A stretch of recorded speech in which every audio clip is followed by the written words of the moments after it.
Hey, this is Lady Justice, Liberty Press. We had a viewer contact me requesting that I do a story on the Alanta Child Murders. And perhaps we will have a cousin of one of the victims on, so their voice can be heard even after 45 years of just not knowing. Welcome aboard with Lady Justice, Liberty Press, Season 7, The Revenge of the Records. Who's in? Today, we're diving into a story that's a truly unsettling chapter in American history.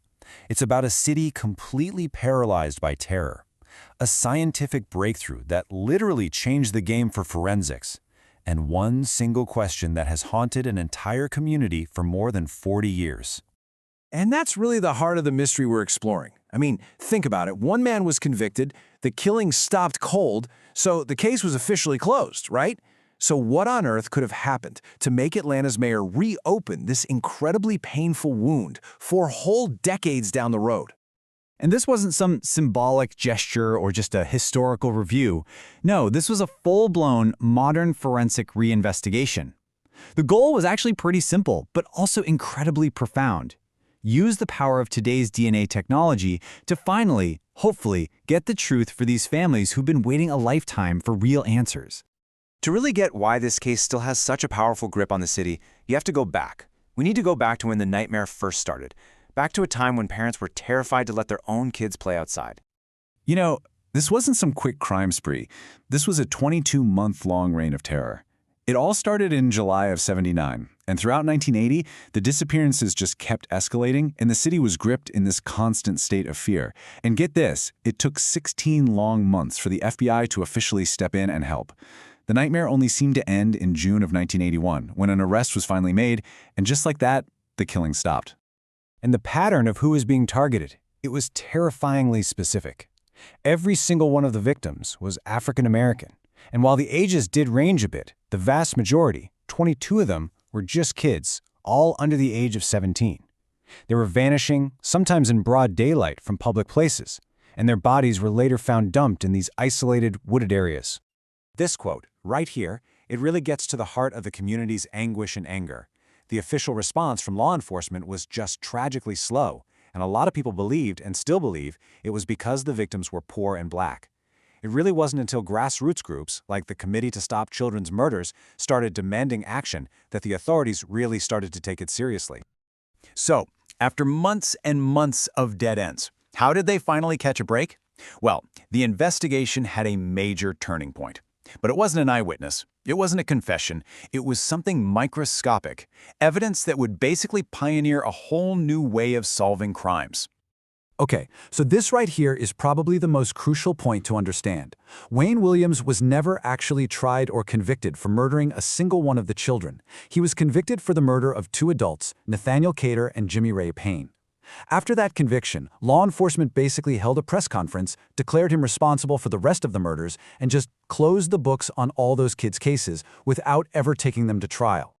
The entire case against Wayne Williams was built on what's called circumstantial evidence. There was no traditional smoking gun, so the prosecutors had to weave together this chain of inferences, connecting all these microscopic pieces of evidence to prove their case beyond a reasonable doubt.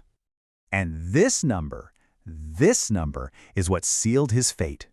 The prosecution argued that the odds of finding the specific, really unusual carpet fibers from Wayne Williams's house on a victim by sheer random chance were just 1 in over 7,000. For a jury in the early 1980s, that was an absolutely stunning statistic. And listen, it wasn't just one type of fiber. Beyond those super rare carpet fibers, investigators found 28 other distinct fibers and even hairs. These secondary links connected Williams' home, his car, even his dog, to at least 10 other victims. And the prosecutors argued this created an undeniable pattern of contact. It was overwhelming. But even with that mountain of fiber evidence, the doubts started popping up almost immediately. And honestly, they've never really gone away. For a lot of people, the official story just didn't quite add up. So the core of the whole debate really boils down to this. Was it one killer, or were there several?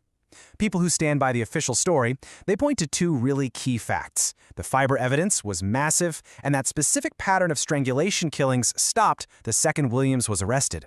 But the critics, they point to the inconsistent ways the victims died. I mean, some were shot, some were stabbed, some were bludgeoned.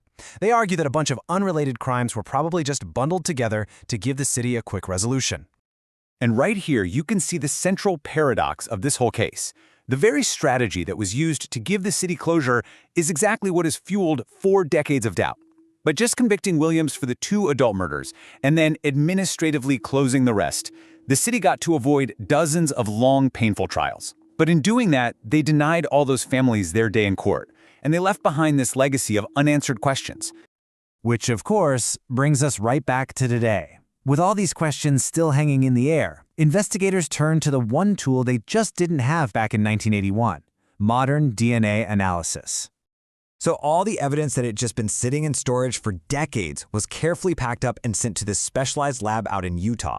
The hope was that these new cutting-edge techniques could pull a genetic fingerprint from tiny degraded samples that were totally impossible to test back in the 80s.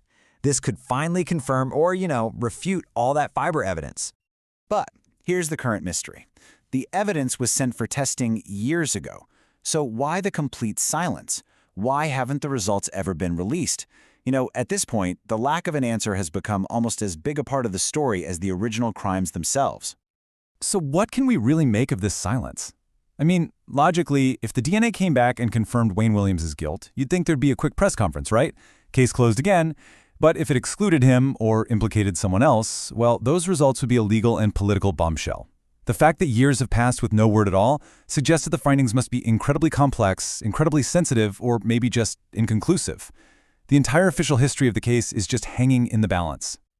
And what's so important to remember here is that while the Alanta case is totally unique in its scale, this struggle for answers in marginalized communities, sadly, it's not unique at all. It's tragically common. Just look at the case of 7-year-old Gary Grant Jr., who was murdered in Atlantic City back in 1984. His case is still unsolved. Now, this isn't to connect the actual crimes, but it's to highlight this devastating pattern. When the victims are vulnerable, justice is often delayed, and sometimes it's just denied completely. And so, that leaves us with this final, really difficult question. The families of Atlanta's victims put all their faith in science to finally deliver some closure. But so far, that science has only delivered more silence. And it forces us to ask, if our most advanced technology can't heal these kinds of wounds, what possibly can? Have you heard the word? thepolicerecord.com/invite/LJLP. Get you some discountage over there at thepolicerecord.com. Hope to see you there. I think one of those will go. I messed up, sorry. I think one of them is good. I think we're good. You want to do it again? All right. Okay. I'm not going to say 3. I'm going to say 1, I'm going to say 2, and then we're going to start. Okay. 1, 2. Keebler Ai music. Beneath the city lights, you stand so strong, the silent guardian, where the rights belong. Through the crowd you see the truth unfold, your heart beats steady, your hands are bold. In the silence, in the pain, you watch over us through the rain. Every moment you stand tall, Lady Justice, you hear the call. With every move you fight for the free, justice shines in your eyes, can't you see? With every word, every glance that you make, remind us all there's a difference to take. Lady Justice, you carry the weight.